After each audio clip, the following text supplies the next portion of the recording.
बताएगा कौन कौन से होते हैं? कोई भी नहीं? अच्छा आप सुन लीजिए, कल बताइएगा, ठीक है? बताएंगे तो सही।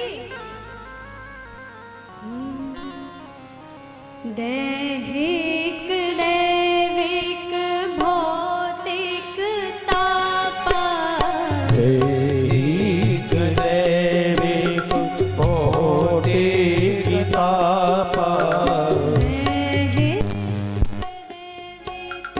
भौतिक तापा, दैहिक दैविक भौतिक तापा, राम राज्य का हो नहीं व्यापा, राम राज्य का हो नहीं व्यापा।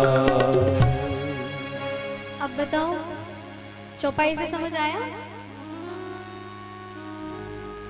दैहिक दैविक और भौतिक, ये तीन प्रकार के ताप होते हैं। दैविक अर्थात बाढ़ आ जाना, सुनामी आ गई, भूकंप आ गया, ये सब दैविक आपदा का जो हम नाम लेते हैं ना, वो हो गए दैविक ताप। भौतिक अर्थात किसी जानवर के द्वारा पीड़ा दी गई, किसी ने काट लिया, सांप ने काट लिया, भालू ने काट लिया, बिच्छू ने काट लिया, अन्य। और दैहिक अपने मानसिक और शारीरिक जो हमें ताप मिलता है। शारीरिक ताप तो फिर भी ठीक है, दवा गोली लेके ठीक हो जाता है, लेकिन जो मानसिक ताप है जिसे हम कहते हैं टेंशन, भैया जब एक सूर्य सर के ऊपर आज था कलश यात्रा में, तब तो सारी माताओं का ये हाल था। और जो आप सब मन में टेंशन 10 सूर्यों को पाल के बैठते हो, तो महाराज क्या हाल होता हो है? एक सूर्य तो भारी पड़ता है हम पे, और हम 10-10 को पाल के बैठे। चिता चिंता समाख्याता तस्मात् चिंता गरीयसी। चिंता क्या होती है? चिता पे छोड़ती है ले जाकर। इसलिए चिंता नहीं करनी। कहना आसान है, किंतु जीवन में अनुसरण करना बहुत कठिन है।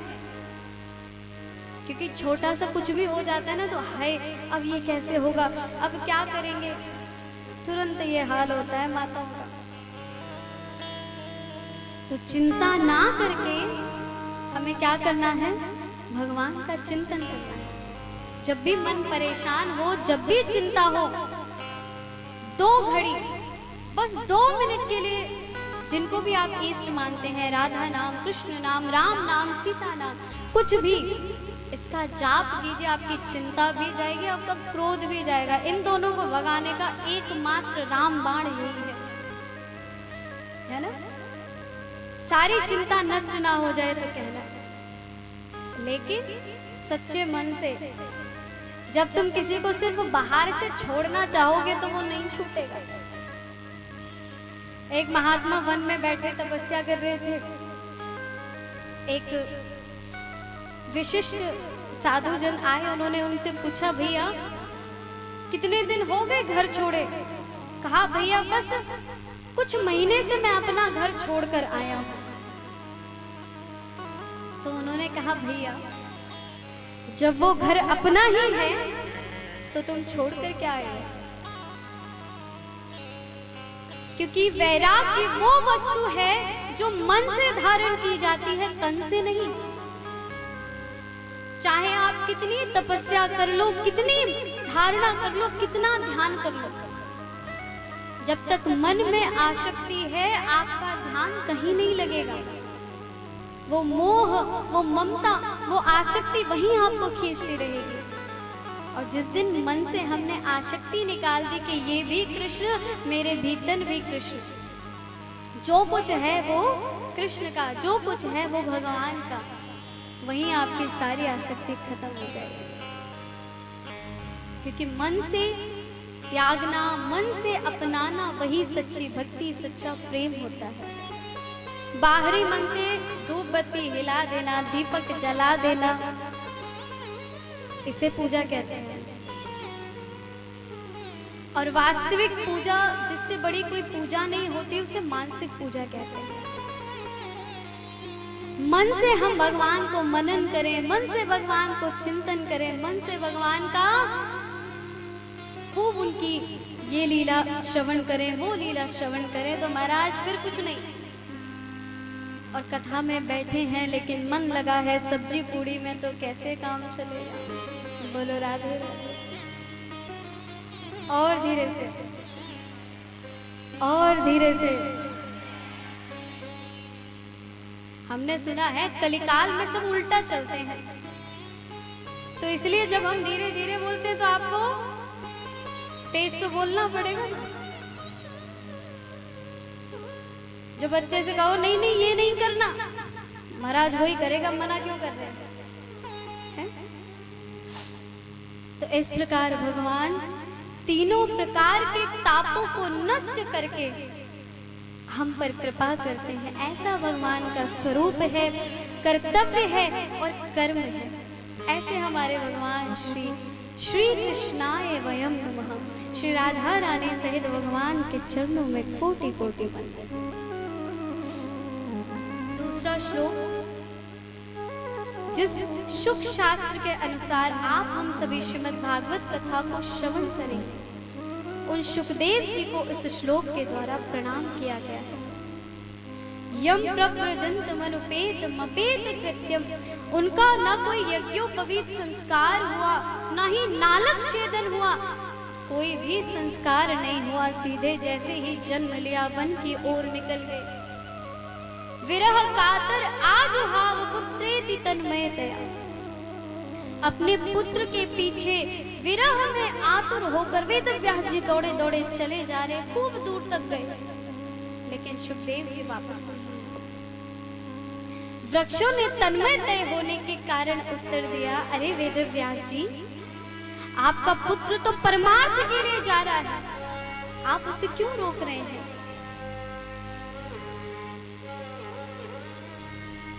क्योंकि हम बच्चों को आरंभ से ही क्या सिखाते हैं, कैसे उन्हें डरा के रखते हैं। साधु संतों की जो छवि हमने बना रखी है, वो कैसी बना रखी है?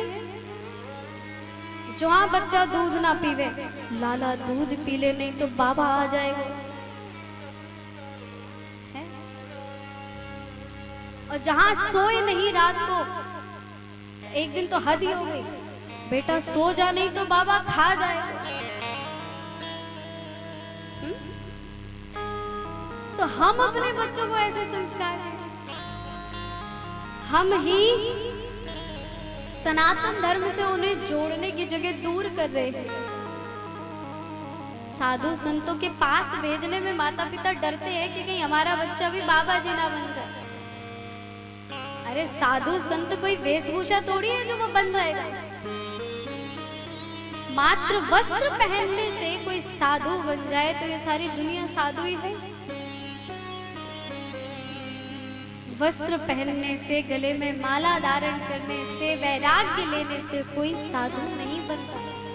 साधु किसी व्यक्ति विशेष को नहीं कहते, साधु एक स्वभाव का नाम है। और स्वभाव कैसा? संत हृदय नवनीत समाना, संत हृदय नवनीत समाना, संत हृदय नवनीत समाना, संत हृदय नवनीत समाना, कहा कहवन पर कछु नहीं जाना, कछु नहीं जाना। संतों का हृदय कैसा होता है? अब ये किसी व्यक्ति विशेष के लिए नहीं है, ये स्वभाव के लिए है। संत हृदय नवनीत संभाना, जिस भी व्यक्ति का हृदय माखन की तरह कोमल है, किसी के दुख को देखकर वो दुखी हो जाता है, किसी की खुशी में खुश हो जाता है। ऐसे होते हैं संत। लेकिन एक विशिष्ट अलग रखने के लिए उन्होंने एक सुंदर साधारण पोशाक बनाई है, वो धारण करते हैं, तब उन्हें साधु संत कहलाया जाता है। लेकिन वो श्रेणी में कब आते हैं? जब उनका हृदय नवनीत की तरह कोमल होता है। नवनीत जानते हैं? माखन। अब बताओ, माखन से भी कोमल होता है? कुछ नहीं। उस माखन की तरह भगवान के जो सबसे प्रिय होते हैं संत, उनका हृदय होता है। क्योंकि वृक्ष कभू ना फल भगे, नदी न संचय नीर, परमार्थ के कारण साधुन धरा शरीर। कोई वृक्ष अपना फल कभी स्वयं नहीं पाता, ना ही कोई नदी अपना जल स्वयं पान करती है। ठीक उसी प्रकार कभी साधु संत अपने लिए नहीं, हम सब के लिए सोचकर अवतार लेते हैं, जन्म लेते हैं। कोई विरला ही होता है जो भगवान के श्री चरणों में अपने आप को संपूर्णतः समर्पित। संत तो पता है कैसे कैसे होते हैं? दधीची ऋषि, जिन्होंने अपनी संपूर्ण अस्थियां, हड्डियां दे दी, किस लिए? देवताओं के कल्याण के लिए। ऐसे ऐसे साधु संत होते हैं। आपने सुना होगा, एक साधु महात्मा थे, नित्य स्नान के लिए जाते थे नदी में। एक दिन बिच्छू मिल गया। अब वो बार बार डंक मारे, महात्मा जी बार बार उसे बाहर निकाले, बेचारा डूब रहा। उसने डंक मारना नहीं छोड़ा और उन्होंने उसे बाहर निकालना नहीं छोड़ा। तो किसी ने भी अपना स्वभाव नहीं छोड़ा, वरना इतने में हमें तो कितना क्रोध आ जाता। ये तो डंक मारना हो गया, महाराज कोई हमसे थोड़ा सा कुछ कह भी दे, मजाल है हम उससे बात करें दोबारा। क्यों? क्योंकि हम सब अभिमान के पुतले हैं। हमारे अंदर कौन सा अहंकार है जो प्रजापति दक्ष के भीतर था? नारद जी ने तो श्राप तक दे दिया था, तू ज्यादा मैं करता है, जा तेरा बकरी का सर लग जाए। ध्यान रखना, जो ज्यादा मैं करेगा तो फिर राधे राधे। और धीरे से, और धीरे से, धीरे धीरे अभ्यास हो जाएगा। तो इस प्रकार ऐसे श्री सुखदेव जी जो परमार्थ के लिए गए हैं, आप उन्हें मत रोकिए। वेदव्यास जी खिन्न चित्त होकर वापस आ गए। ऐसे परम भगवान के भागवत श्री सुखदेव जी के चरणों में कोटि कोटि नमन।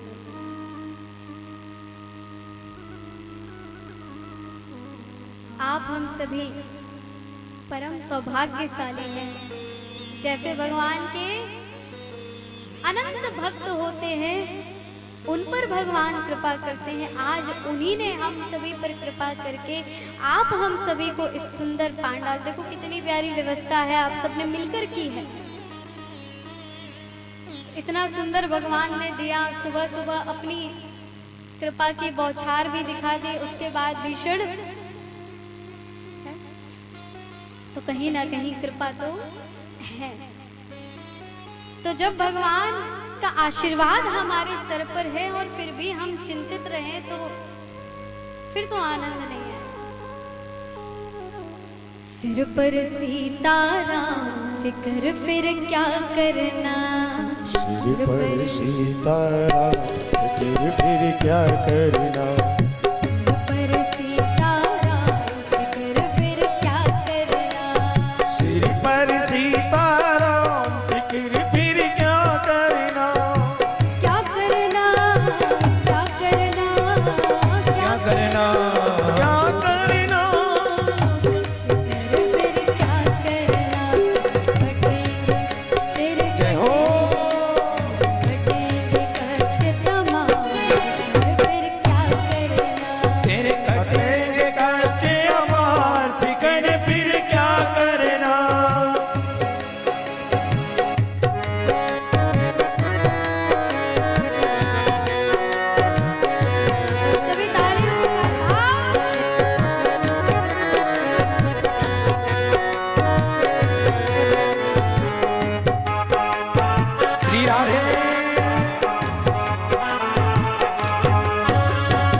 कथा सत्संगा, जो जन राम कथा सत्संगी, जो जन राम कथा सत्संगा, उनके सहायक श्री बजरंगी, उनके सहायक श्री बजरंगी, उनके सहायक श्री बजरंगी, उनके सहायक श्री बजरंगी। अतुलित जय हो। अतुलित बल के धाम, फिर क्या करना,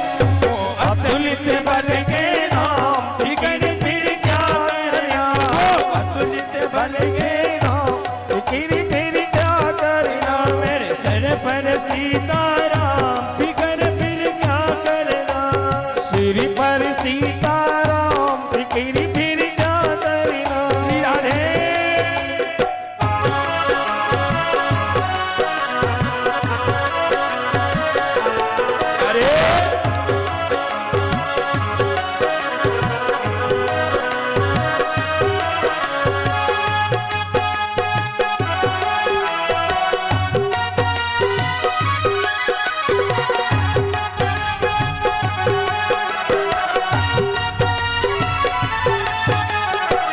अरे